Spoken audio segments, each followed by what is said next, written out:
most of us would agree that the earlier we teach kids about the value of money, the better.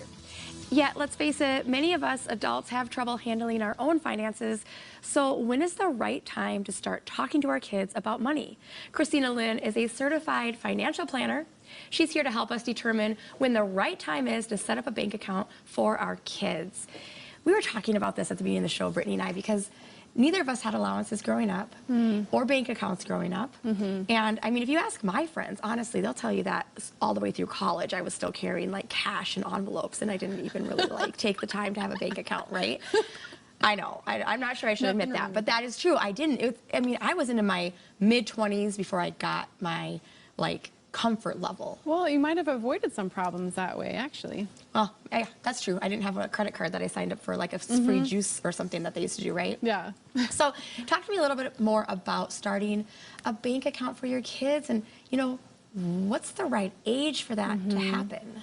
All right, so first I want to clarify what I'm talking about by opening a bank account. I'm not talking about it where the parent goes in, opens a checking or savings account, and then puts money towards the child's future. What I'm talking about is a bank account, a savings or checking account where the kid is really the owner. They are the ones depositing the money.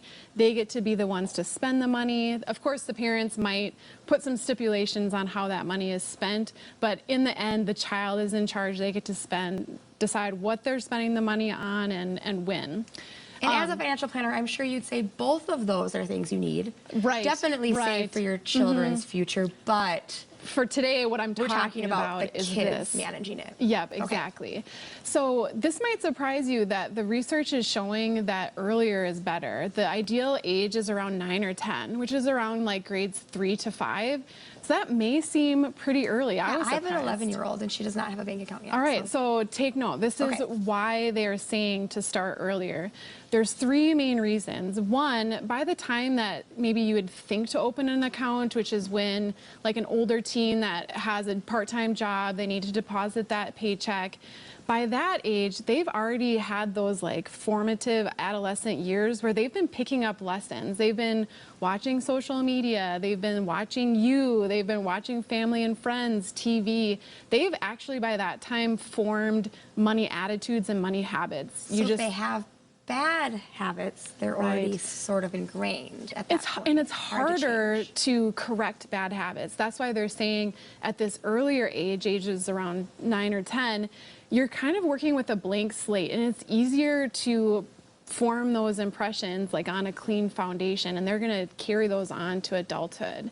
And then the last reason is starting at a younger age, you actually have more time to build upon the lessons. You can drive those lessons home or build like more advanced lessons down the road. Before they leave home. Right. I've got a little bit more time. So I have an 11-year-old. She doesn't yet have a bank account. Okay. Walk me through the way that I should start that with her to set her up in the best way. What are your tips? This is exciting. Okay. So first, I love that you think this is so exciting. It is so exciting. I just did this for my 9 and 11-year-old as well. So first, find the bank that has low fees and minimum account balance requirements, because they're going to be operating this on kind of a low margin. So you want to make sure that you're getting them into a bank where they're not being dinged. And then set up an appointment with a personal banker. Go in with your child, your daughter, and then when the personal banker starts explaining to you, how much you want to open this account with, and here are the rules, take a moment to stop them and direct their focus to your daughter. So you're saying it is really important during this process that your child is really involved. Involved, right.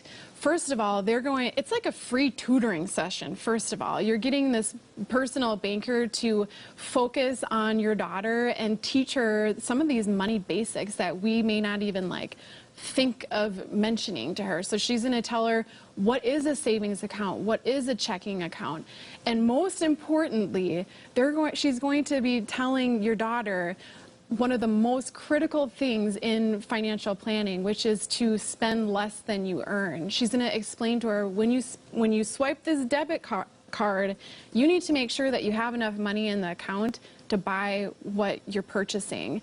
That may sound so trivial to you, but in the big scheme of her financial future, it's so important because she's learning this basic lesson, which is you can't spend more money than you have.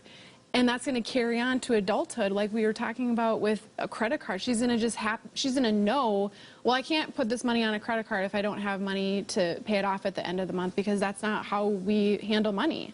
And you know what else I love about that? When you were talking, it made me think about how by putting it with them and having the banker talk to them, you're also sort of teaching your kids that bankers aren't scary. Exactly. Adults in this world that have this expertise are good to go to and ask for help. Ask your questions. You know, don't try to kind of just sit at home and do it on your own. There's just like a myriad of benefits that this is going to do, and you're going to see your daughter just like perk up like a peacock because you're entrusting this like adult, you know, activity with her, and she's going to see you supporting her there, and she's going to be talking to the professional. She's going to learn all of these things. It's just this magical teaching moment. Okay.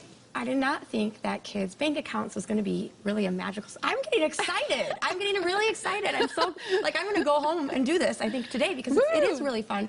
Talk to me a little bit more about things I can do just as a parent day to day to make sure she's learning good habits, even outside of that bank account. Right. So, you know, what we were talking about is really intentional. You're setting her up with this appointment, but actually what's more impactful for her is just watching what you're up to and what your attitude is. So she's watching what your facial expressions look like when you're checking your credit card, you know, statement. She's watching to see how much money you're saving. She's watching to see how confident you are in your retirement plan. So empower your kids by showing them a good money attitude and good money management skills, because more so than, you know, those lessons at the bank, it's more so watching what you are doing, and she's going to mimic it, which is a lot of pressure. It is a lot of pressure. Yeah, I know. But even if you don't have it all together, none of us have it all together, but you can take this moment to teach them, say, you know what, mommy doesn't have it all together, but here, let me show you what, you know, what you can do to be better off than, you know, how I grew up. Yeah, and just handle it. Show them that you just have to handle it, right? Exactly. Well, thank you so much for your tips. I really am excited. I can't wait to the magical empower moment. my daughter. Yes, it's going to be great. Thank you so much.